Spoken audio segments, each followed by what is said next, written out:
Hello बच्चों, चलिए प्रश्न को पढ़ते हैं। एक पदार्थ CO2 को अवशोषित कर लेता है तथा जल के साथ प्रबलता से क्रिया करता है। पदार्थ है। आपको विकल्प दिए हुए हैं।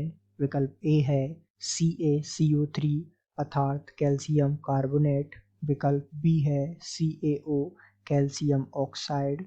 विकल्प सी है H2SO4 सल्फ्यूरिक अम्ल और विकल्प डी है ZnO अर्थात जिंक ऑक्साइड। तो आइए बच्चों, मुख्य अवधारणा को समझते हुए हम इस प्रश्न को हल करते हैं तथा इस प्रश्न में सही उत्तर या सही विकल्प का चुनाव करते हैं।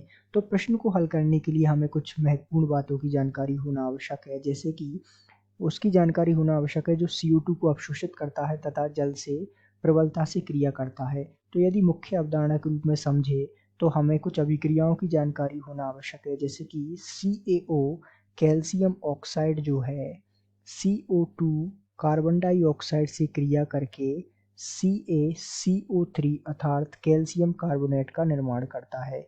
तो इसका नाम होता है कैल्शियम ऑक्साइड।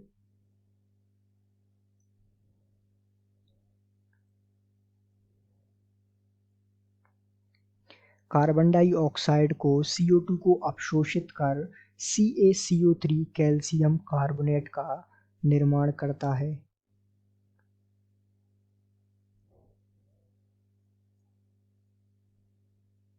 तो मुख्य अवधारणा के रूप में हमें एक तो ये बात जो है निश्चित रूप से पता होना आवश्यक है।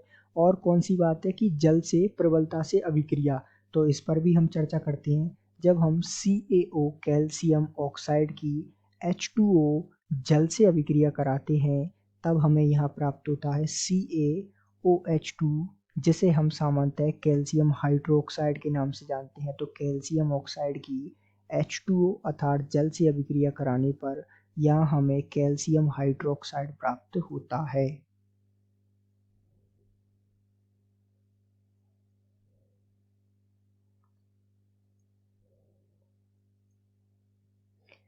तो ये अर्थात जैसा कि प्रश्न में हमको दो शर्त दी थी कि एक तो ये जो है CO2 को अवशोषित करता है, तो बिल्कुल जो है CaO कैल्शियम ऑक्साइड CO2 से अभिक्रिया कर या CO2 को अवशोषित कर कैल्शियम कार्बोनेट बनाता है। इसी प्रकार इसमें कहा था कि जल से प्रबलता से अभिक्रिया करता है, तो बिल्कुल CaO अर्थात कैल्शियम ऑक्साइड जो है जल से प्रबलता से अभिक्रिया कर कैल्शियम हाइड्रो ऑक्साइड CaOH2 का निर्माण करता है।